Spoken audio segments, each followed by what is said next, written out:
देखिए, ये जिस वक्त अमेरिकन डॉलर गिरेगा ना, उस वक्त अमेरिका गिर जाएगा। अगर किसी एक चीज ने अमेरिका को सुपर पावर के तौर पे बरकरार रखा हुआ तो उसको डॉलर है, जो पूरी दुनिया में एक्सेप्टेबल करेंसी है। जब मुतबादल करेंसी आ जाएगी चैलेंज करने के लिए, तो फिर वो चैलेंज सिर्फ ये नहीं होगा करेंसी आ गई है, वो नई सुपर पावर आ जाएगी। और इसको तोड़ने के लिए ईरान ने चीन के साथ मिलकर यह शर्त रख दी है कि जनाब, जिन्होंने लेकर जाने हैं यहां से तेल के जहाज, वो एक काम करें, वो डॉलर की बजाय चाइनीज करेंसी के अंदर ले जाए उठा के। देखिए, दुनिया के जितने भी मुल्क हैं ना, उनके जो ज़र मुबादला के ज़खायर हैं, जो उन्होंने अपने मुल्कों में कौमी खजाना रखा हुआ, उसमें 60% डॉलर है। आपने तिजारत करनी हो, आपको डॉलर चाहिए होता है। आपने तेल खरीदना हो, आपको डॉलर चाहिए होता है। इंपोर्ट एक्सपोर्ट, आपको डॉलर चाहिए होता है। तो डॉलर से निकल के जब दूसरी करेंसी में मामला जाएगा ना, तो फिर सुपर पावर का स्टेटस खतरे में पड़ेगा। ये ईरान ने अभी किया है। ये एक आगाज है, एकदम तो नहीं होगा, लेकिन एक आगाज किया है ईरान ने।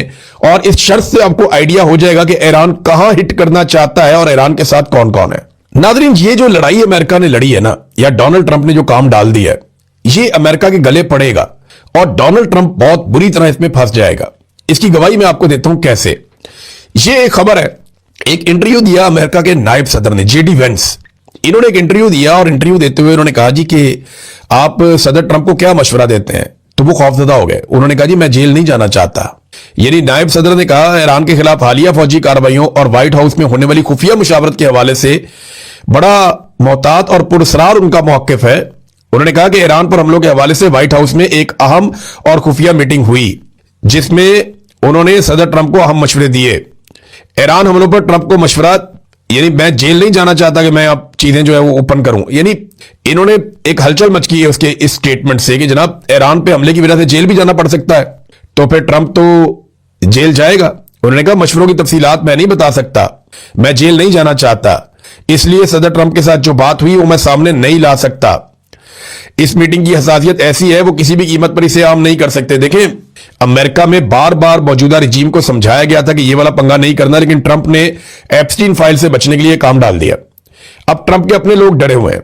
एक मिथ ये है और ये दावा किया जा रहा है, द टेलीग्राफ ने यह दावा भी किया है कि अमेरिकी वजीर जंग पीट हेग्सेथ, इनको जनाब ईरान जंग पे हटाया भी जा सकता है, क्योंकि सारी तनकीद का रुख इनकी तरफ जाएगा और बहुत मुमकिन है कि इसको एक ह्यूमन शील्ड के तौर पे इस्तेमाल किया जाए और ये बंदा डोनाल्ड ट्रंप की जगह पे सजा भुगत रहा हो फ्यूचर में, क्योंकि इसने बड़े जारहाना बयान दिए हैं ईरान पे अटैक के हवाले से। तो वो जंग जो बड़े शौक से शुरू की थी अमेरिका ने, अब अमेरिकन के गले पड़ी हुई है और उन्हें यह लगता है कि गलत फैसलों की कीमत अदा करनी पड़ेगी।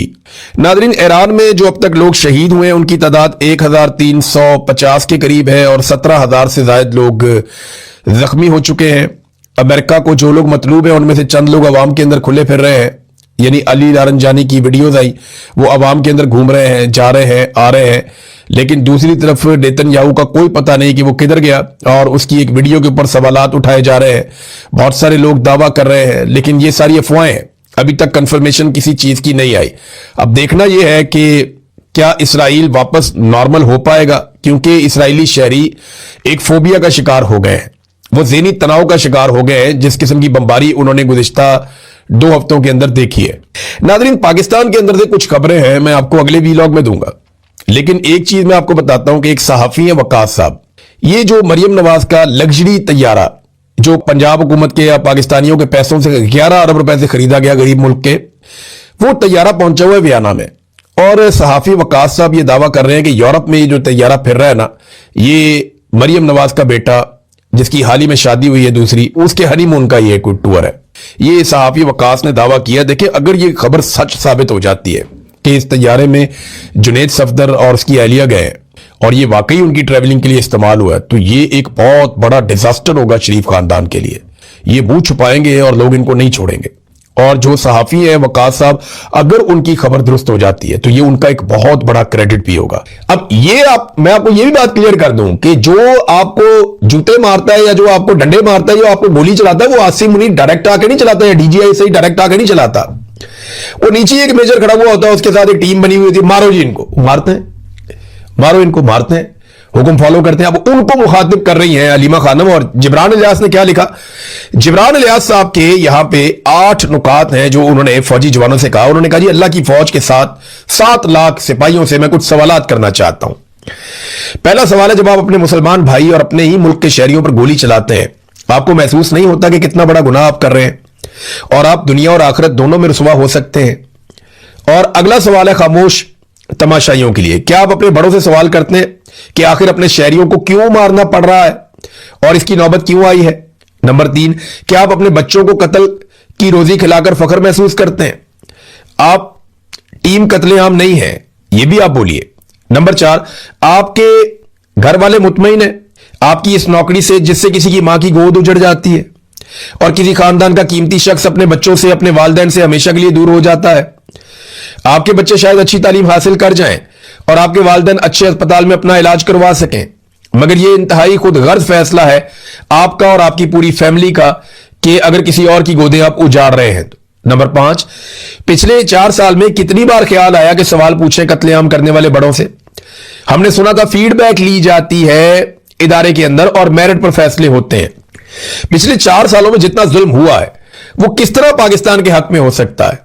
बरकत ही उठ गई है मुल्क से, हर तरफ बर्बादी बर्बादी नजर आ रही है।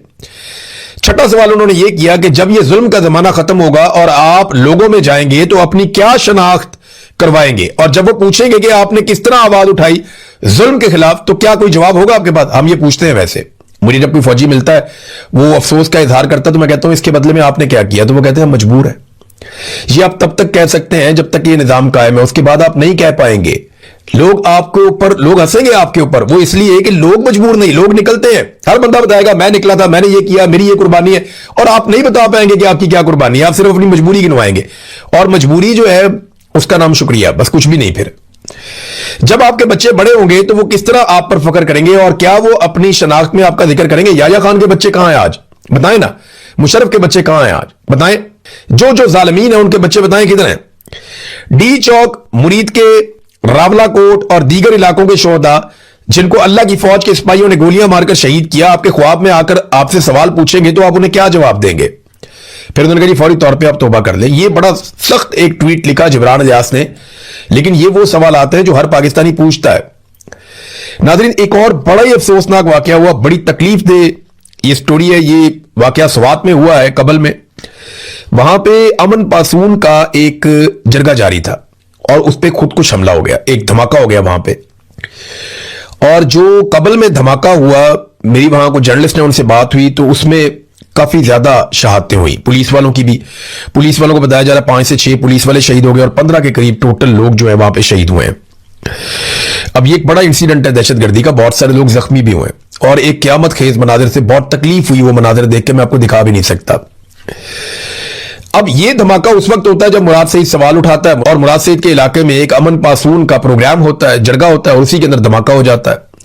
तो मुराद सईद ने इसके ऊपर एक सवाल उठाया डीजी आईएसपीआर से। उन्होंने कहा डीजी आईएसपीआर साहब, ये पहली मर्तबा नहीं हुआ कि मैंने सवाल आपसे उठाया और जवाब मुझे दूसरी जानिब यानी दहशतगर्दों से मिला हो। अप्रैल 2023 में भी यूं ही आप पर सवाल उठाने का जवाब मुझे मेरे गांव में मेरे लोगों का लहूलुहान करके दिया गया था, और आज फिर कबल सवात में होने वाले अमन पासून पर हमले और अमन का सफेद झंडा लेकर निकलने वाले हमारे मासूम शहरियों को लहूलुहान किया गया है। यानी मुराद सईद ये कह रहे हैं कि दहशतगर्दों को क्योंकि फौज लेकर आई है और पॉलिसी के तहत लेकर आई है और हम रोकते रहे और ये लाते रहे हैं, तो वो आज भी इनके लिए काम कर रहे हैं। हम जब भी फौज से सवाल पूछते हैं दहशतगर्द हमारे ऊपर हमला कर देते हैं। उनके कहने का मतलब ये है। तो ये दोबारा निकल के आ जाते हैं, ये अपने जख्मियों को अस्पतालों में छोड़ के आते हैं, अपने शहीदों को दफना के आते हैं, फिर आके वहीं खड़े हो जाते हैं। और जब घमसान की लड़ाई चल रही होती है ना, गोलियां चल रही हैं, वहां पे लड़ाई क्या है, वो हमला ही हो रहा होता है, सिक्योरिटी फोर्सेज का क्रैकडाउन। जब बड़ा खौफनाक क्रैकडाउन भी होता है उस वक्त भी इनके नौजवान आवाजें लगा रहे होते हैं। मैंने वीडियो देखी है कि नसिया जे ना कि भागना नहीं है आपने, यहां से आपने यहां रुकना है, यहां से जाना नहीं है आपने। नौजवान इस तरह आवाजें लगा रहे होते हैं। तो कश्मीरियों ने बड़ी हिम्मत दिखाई है, बड़ी मजबूती दिखाई है। बहरहाल इस दफा नून लीग ने थोड़ा बहुत विजुअल बनाए, लेकिन टर्नआउट जो है वो 10% भी नहीं बताया जा रहा है, 10% के आसपास है। शाम तक ये टर्नआउट आप देखेंगे 50% से भी ऊपर चला जाएगा और जाली फॉर्म 47 जारी कर दिए जाएंगे। मोहसिन नकवी के बयानात ने एक मुसीबत अजीब सी डाली हुई है। मोहसिन नकवी के स्टेटमेंट का एक हिस्सा मैं आपके सामने रखता हूं। उसने कहा कि फील्ड मार्शल के अमेरिका से जितने मर्जी ताल्लुकात अच्छे हो जाएं, अगर हमारा निजाम ठीक नहीं होगा तो कोई फायदा नहीं। ये मोहसिन नकवी ने कहा। मेरी नजर में यह स्टेटमेंट ही गलत है कि फील्ड मार्शल के अमेरिका से ताल्लुकात जितने मर्जी अच्छे हो जाएं, हमारा निजाम ठीक नहीं होगा तो कोई फायदा नहीं। ये निजाम तब तक ठीक नहीं होगा जब तक कि फील्ड मार्शल या आर्मी चीफ अमेरिका से ताल्लुकात बनाना बंद नहीं करते। किसी आर्मी चीफ का, फील्ड मार्शल का, किसी सरकारी मुलाजिम का कोई हक नहीं है कि वो जाए और जाके एक दूसरे मुल्क के साथ ताल्लुकात बनाए। ताल्लुकात हमेशा दो मुल्कों में बनते हैं।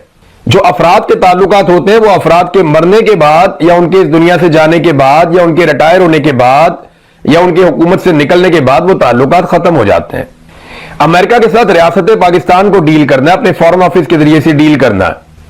जो गवर्नमेंट ऑफ पाकिस्तान है उन्होंने अमेरिका के साथ डील करना है, अपनी पॉलिसी के मुताबिक डील करना है। फील्ड मार्शल के ताल्लुकात का हमेशा हमें नुकसान हुआ। एक ये तो एतराफ किया मोहसिन नकवी ने कि फील्ड मार्शल ने अमेरिका से अपने अच्छे ताल्लुकात बना लिए हैं। और याद रखिएगा, जब भी किसी जर्नैल ने अमेरिका के साथ अच्छे ताल्लुकात बनाए हैं, पाकिस्तान ने उसकी कीमत चुकाई है।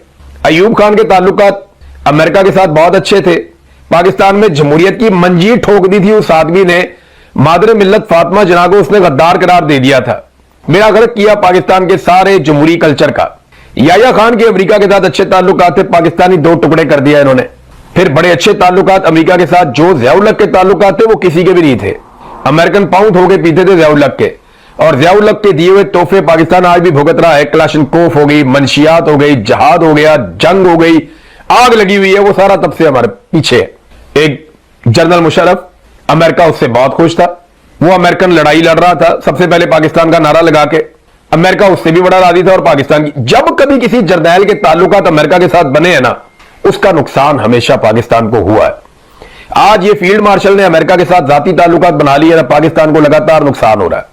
हमारी फौज जो है वो यमन के बॉर्डर पे खड़ी है, ये दावा सामने आ गया।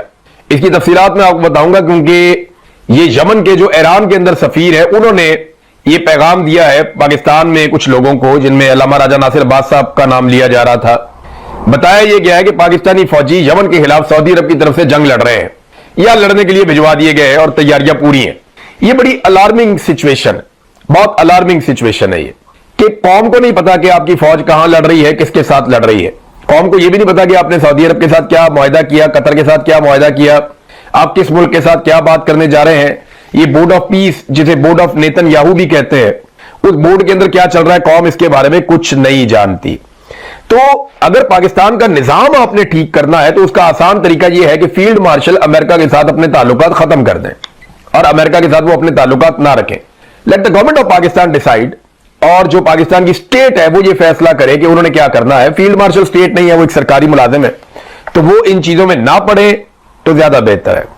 नवाज शरीफ के बारे में यह कहा जा रहा है कि नवाज शरीफ अब मामला अपने हाथ में उन्होंने लेने का फैसला किया है।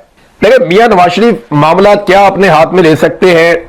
हमने कई दफा इस बारे में उम्मीद भी जाहिर की। हमें लगा कि शायद नवाज शरीफ मामला तो अपने हाथ में ले लें, कोई एस्टेब्लिशमेंट के साथ वो मामला कता करें, वो ये सोचें कि यार एस्टेब्लिशमेंट ने बेड़ा गर्क कर दिया पाकिस्तान का, तो सियासतदानों को मिलकर बैठना चाहिए। लेकिन हमने देखा कि जब जब मामला हाथ में लेने का मौका आया, नवाज शरीफ ने हाथ में बुरश पकड़ लिया। तो हाथ में मामलात नहीं लेते मियां साहब। मियां साहब हाथ में बुरश लेते हैं और फिर दूसरे हाथ में पॉलिश लेते हैं और फिर चमकाई शुरू कर देते हैं बूटों की। मियां साहब ने मामला संभालने की बजाय हमेशा बूट संभाला है। अभी तक का जो मंजरनामा हम देख रहे हैं उसमें तो यही हुआ। मियां साहब ने मामलात को कंट्रोल करने की बजाय पॉलिश को कंट्रोल किया है। मियां साहब मामलात हाथ में नहीं लेते, बुरश हाथ में लेते हैं, जो हमने देखा और जो हमें समझ आई। लेकिन फिर भी मैं ये कहूंगा कि हमें मायूस नहीं होना चाहिए। हमें मियां नवाज शरीफ से ये उम्मीद करते रहना चाहिए कि शायद किसी दिन मियां साहब के अंदर से कोई इनकलाबी जाग जाए, शायद किसी दिन उन्हें होश आ जाए। और मैं बताऊं नवाज शरीफ को अब होश कब आएगी? जब एस्टेब्लिशमेंट की पूरी तरह मंजी ठुक के बेड़ा गर्क हो जाएगा। जब बेड़ा ही गर्क हो जाएगा ना एस्टेब्लिशमेंट का, तब मियां साहब कहेंगे ठीक है, इस लड़ाई में मैं भी हिस्सा बनता हूं। क्योंकि जब तक मियां साहब को यह लगता है कि ये एस्टेब्लिशमेंट में ताकत बाकी है और ये मुझे और मेरी बेटी को और मेरे भाई को जेलों में भी डाल सकते हैं, इक्तदार से भी निकाल सकते हैं, हमारी करप्शन भी पकड़ सकते हैं, तो तब तक मियां नवाज शरीफ साहब ने किसी किस्म का मामला हाथ में नहीं पकड़ना। मियां साहब ने तब तक मुझे लगता है कि बुरश ही हाथ में पकड़ना है। फिलहाल जो लोग ये बातें कर रहे हैं उन्हें मैं कहता हूं कि पैवस्ता रहे शजर से, उम्मीदें बाहर रख। और ये जो नून लीग के हमारे सहाफी हैं, दोस्त हैं, दानिश्वर हैं, मेरी उनसे गुजारिश है कि मियां साहब के गुब्बारे में हवा भरते रहा करें, कोशिश करते रहा करें मियां साहब को जगाने की, मियां साहब को उठाने की, मियां साहब को जोश दिलाने की। तो आप कोशिश जारी रखें।